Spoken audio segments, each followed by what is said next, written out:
अंग्रेजी का एक शब्द है माइथोलॉजी। क्या आप जानते हैं माइथोलॉजी का अर्थ क्या है? आज तमाम पढ़े लिखे मॉडर्न लोग हिंदू धर्म ग्रंथों को लेकर इसी शब्द का इस्तेमाल करते हैं। माइथोलॉजी का अर्थ है मिथक, झूठ, बनावटी या काल्पनिक। इस एक शब्द ने हिंदू इतिहास को कितनी क्षति पहुंचाई है उसका वर्णन नहीं किया जा सकता। आज भी तमाम हिंदू अपने धर्म और धर्म ग्रंथों में कमियां निकालते रहते हैं, क्योंकि सच क्या है उन्हें पता ही नहीं। महाभारत ग्रंथ एक ऐसा ग्रंथ है जिस पर रिसर्च करके तमाम वैज्ञानिकों ने कई अनोखे और आश्चर्यजनक आविष्कार कर डाले। यदि विश्वास ना हो तो आइंस्टीन, ओपेनहाइमर या निकोला टेस्ला को ही पढ़ लो। महाभारत एक ऐसा ग्रंथ जिसमें भगवान वासुदेव श्री कृष्ण ने अर्जुन को ऐसा ज्ञान दिया जिसने अर्जुन की आंखें खोल दी। और यही नहीं, जब यही ज्ञान भारत से निकलकर यूरोप पहुंचा तो पूरे यूरोप में क्रांति ला दी। लाखों लोग सनातन धर्म अपनाने लगे। महाभारत के ज्ञान ने पूरे यूरोप की आंखें खोल दी। परंतु अफसोस के साथ कहना पड़ता है कि भारत में रहने वाले तमाम हिंदुओं की आंखों पर आज भी पट्टी बंधी हुई है। आप, जी हाँ, आप सही बात कर रहा हूँ। कहीं आप भी तो उन्हीं में से नहीं जिनसे यदि कोई पूछ बैठता है कि महाभारत सच थी तो उसके सबूत कहाँ हैं? कोई एक ही सबूत दिखाओ। आखिर कोई एक ही जगह बताओ तो जो महाभारत में थी और आज भी मौजूद हो। महाभारत ग्रंथ झूठा है, मनगढ़ंत कहानी है, माइथोलॉजी है, ऐसा ना जाने कितने लोग कहते हैं और आप निरुत्तर हो जाते हैं, क्योंकि आपके पास समय नहीं है अपने इतिहास को जानने का। कभी दूसरे धर्मों से तुलना की है अपने आप की? जरा सोचिए, वो काम छोड़कर नमाज पढ़ने चले जाते हैं और आप पूजा और भक्ति छोड़कर काम पर चले जाते हैं। ज्ञान की बात यदि कोई बताता भी है तो उसके लिए हमारे पास समय नहीं है, क्योंकि आपको चाहिए मनोरंजन, ज्ञान नहीं चाहिए। क्योंकि मैकाले शिक्षा पद्धति ने जो ज्ञान आपके अंदर भर दिया है उसने आपकी बुद्धि को विकृत कर दिया है। मैं और मेरी टीम दिन रात आपके लिए मेहनत करते हैं, काफ़ी रिसर्च करके ज्ञानवर्धक वीडियोस लाते हैं। मेरी तरह कई और हिंदू योद्धा आपके लिए दिन रात मेहनत करते हैं, जिनमें से कुछ लोग तो ऑन रोड आपके लिए लड़ते हैं, परंतु क्या आप उनका साथ देते हैं? जैसे कि बहुत से लोग इस वीडियो को पूरा नहीं देखेंगे, पूरा क्या, आधा भी नहीं, और कुछ लोग तो यहीं से छोड़कर चले जाएंगे और कुछ तो चले भी गए होंगे। खैर, हिंदू धर्म से जुड़े ना जाने कितने सवालों पर आप मौन हो जाते हैं, परंतु आपके मौन होने पर सिर्फ आपका ही अपमान नहीं होता, अपमान होता है आपके इतिहास का, अपमान होता है आपकी सनातन संस्कृति का, अपमान होता है आपके अस्तित्व का। परंतु आज का यह वीडियो देखने के बाद ऐसा कदापि नहीं होने वाला। आज के इस महावीडियो में हम आपको बताएंगे कि आखिर कहां तक फैला था महाभारत काल का साम्राज्य। क्या महाभारत की कथा मात्र एक झूठी कल्पना थी? अगर सच थी तो कहां गए महाभारत में वर्णित स्थान? कौन से वो शहर हैं जहां आज भी बिखरे हुए हैं महाभारत के प्रमाण? देश विदेश में मौजूद कौन से हैं वो स्थान जो 5500 सालों से दे रहे हैं महाभारत की गवाही? महाभारत में मौजूद वो जगहें अब कहां हैं? क्या आज भी जिंदा है महाभारत के स्थान? आज हम आपको बताने वाले हैं महाभारत के 35 ऐसे जिंदा स्थानों के बारे में जो महाभारत काल से आज तक मौजूद हैं। लेकिन अफसोस की बात है ये आपको नहीं पता। तो जानने के लिए बने रहिए हमारे साथ वीडियो के अंत तक। स्वागत है आप सभी का दी साइंटिफिक हिंदू पर, और मैं हूं आपके साथ आपका दोस्त धीरेन्द्र। वीडियो शुरू करने से पहले आपसे एक छोटा सा निवेदन है कि कमेंट में जय श्री कृष्ण अवश्य लिखें। चलिए आते हैं पहले नंबर पर, और वह स्थान है कैकेय प्रदेश। कैकेय प्रदेश के राजा जयसेन का विवाह वासुदेव की बहन राधा देवी के साथ हुआ था। जयसेन का पुत्र विंद दुर्योधन का मित्र था। महाभारत युद्ध में विंद ने कौरवों का साथ दिया था। प्राचीन काल में जिस स्थान को कैकेय प्रदेश कहा जाता था, आज वह स्थान जम्मू कश्मीर के उत्तरी भाग में स्थित है। जम्मू कश्मीर के उत्तरी भाग का उल्लेख महाभारत में कैकेय प्रदेश के रूप में हुआ है। आते हैं नंबर 2 पर, और वह स्थान है तक्षशिला। तक्षशिला गांधार देश की राजधानी थी। इसे वर्तमान में रावलपिंडी कहा जाता है। तक्षशिला ज्ञान और शिक्षा की नगरी हुआ करती थी। प्राचीन काल में यहाँ कई गुरुकुल थे। आचार्य चाणक्य की यह कर्म भूमि है। आते हैं नंबर 3 पर, और वह स्थान है गांधार, जिसे आज हम कंधार के नाम से जानते हैं। वह महाभारत काल में गांधार नाम से जाना जाता था। यह देश पाकिस्तान के रावलपिंडी से लेकर सुदूर अफगानिस्तान तक फैला हुआ था। धृतराष्ट्र की पत्नी गांधारी वहां के राजा सुबल की पुत्री थी। गांधारी का भाई शकुनी दुर्योधन के मामा थे। नंबर 4 मद्र देश। केकई प्रदेश से ही सटा हुआ मध्य देश था, अर्थात यह भी जम्मू कश्मीर का एक भाग था। हिमालय के निकट होने के कारण मध्य देश को उत्तर कुरु भी कहा जाता था। महाभारत काल में मध्य देश के राजा शल्य थे, जिनकी बहन माद्री का विवाह राजा पांडु से हुआ था। नकुल व सहदेव माद्री के ही पुत्र थे।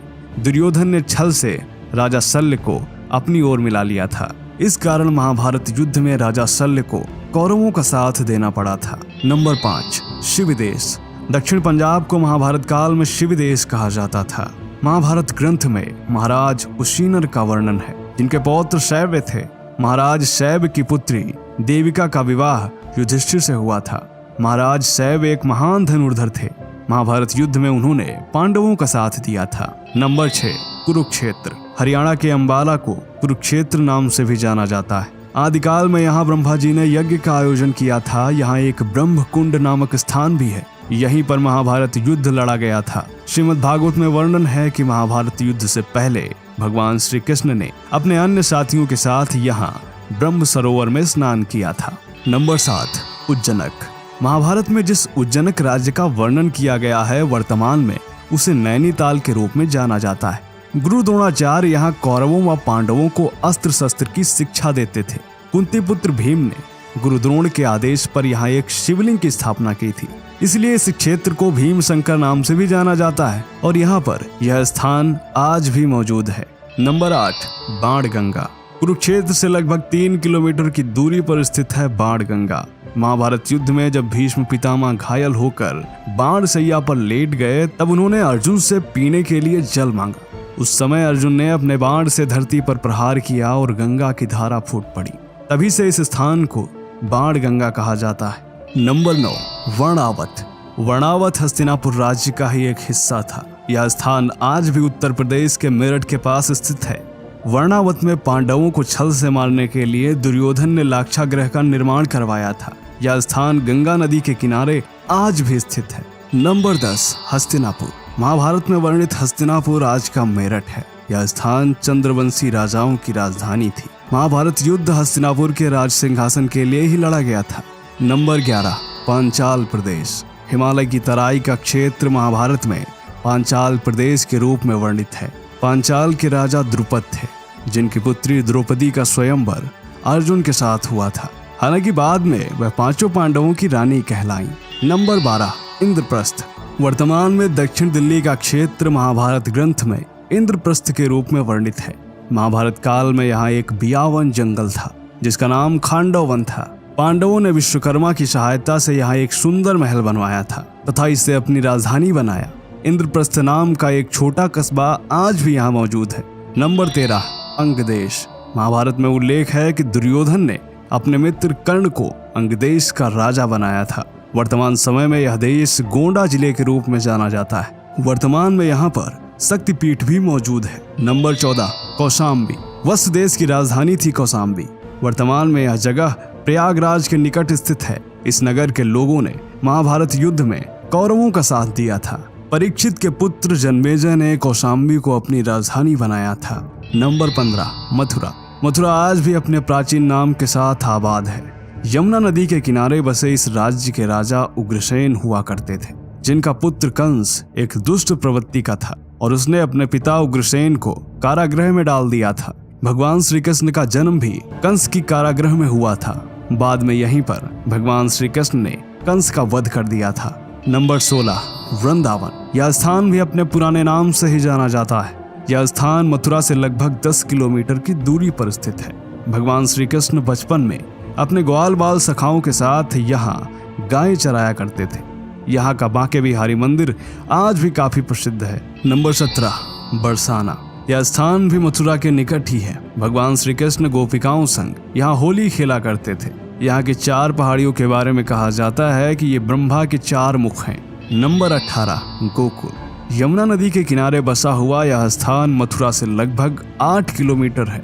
भगवान श्री कृष्ण के पिता वासुदेव जी ने कंस से रक्षा के लिए शिशु श्री कृष्ण को यहीं गोकुल में नंदराय के घर पहुंचा दिया था। नंबर 19, काशी।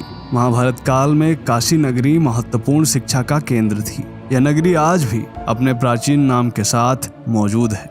महाभारत ग्रंथ में वर्णन है कि काशी नरेश की पुत्रियों अंबा, अंबिका व अंबालिका को भीष्म पितामह जीत कर ले गए थे ताकि उनका विवाह विचित्रवीर्य व चित्रांगद से करा सके।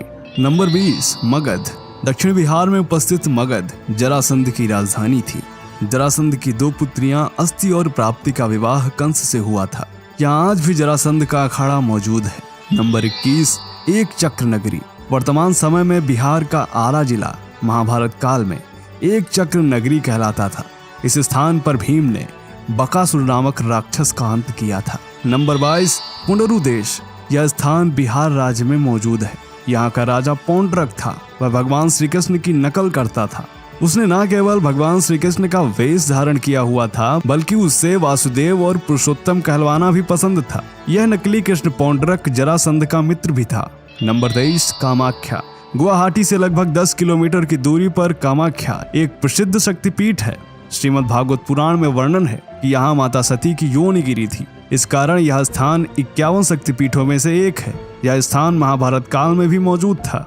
नंबर 24 प्राग्ञ ज्योतिषपुर। महाभारत में जिस प्राग्ञ ज्योतिषपुर का उल्लेख किया गया है वर्तमान में वह चीन में है। महाभारत काल में यहाँ नरकासुर का राज था। नरकासुर ने 16,000 कन्याओं को बंदी बना रखा था। भगवान श्री कृष्ण ने नरकासुर का वध करके सभी कन्याओं को छुड़ाया था और उनसे विवाह करके उनको द्वारिका ले आए थे।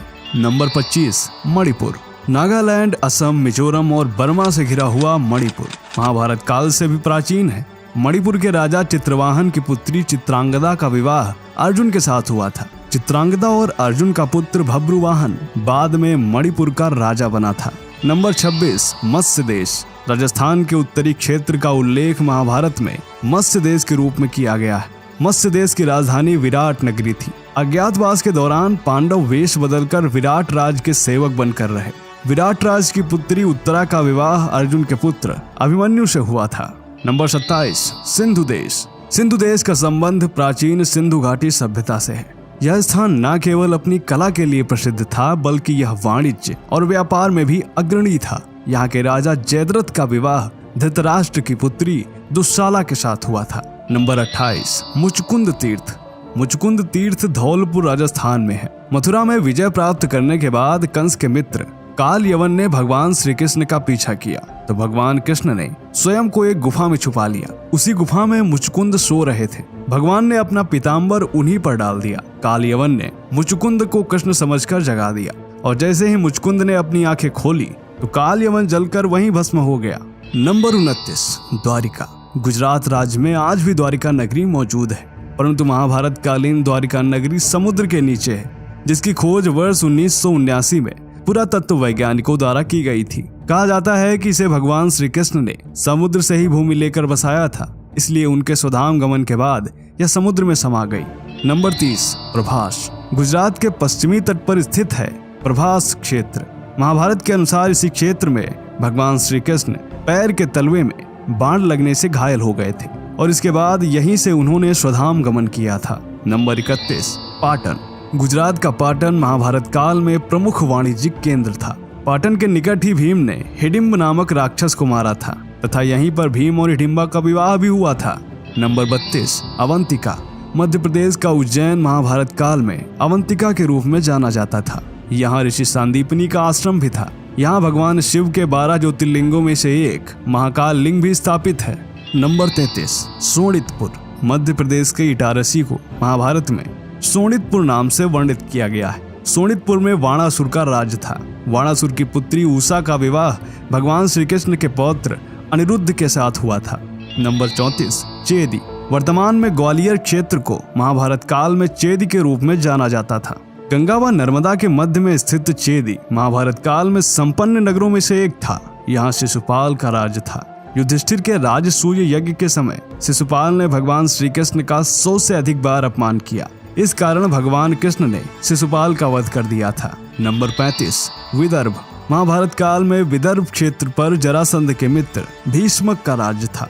रुक्मिणी भीष्मक की पुत्री थी। भगवान श्री कृष्ण ने रुक्मिणी की स्वेच्छा से उनका अपहरण कर लिया था और उनसे विवाह किया था। विदर्भ मौजूदा समय में महाराष्ट्र प्रांत का एक उप क्षेत्र है जिसमें कुल 11 जिले हैं। तो मित्रों, यह था हमारा आज का महावीडियो। उम्मीद है आपका अच्छा ज्ञानवर्धन हुआ होगा। हिंदू धर्म ग्रंथ अथाह सागर है। यदि कोई त्रुटि रह गई हो तो हमें अवश्य अवगत कराएं। यह वीडियो आपको कैसा लगा कमेंट करके बताएं। मिलते हैं आपसे अगले वीडियो में, तब तक के लिए जय हिंद, जय भारत, वंदे मातरम।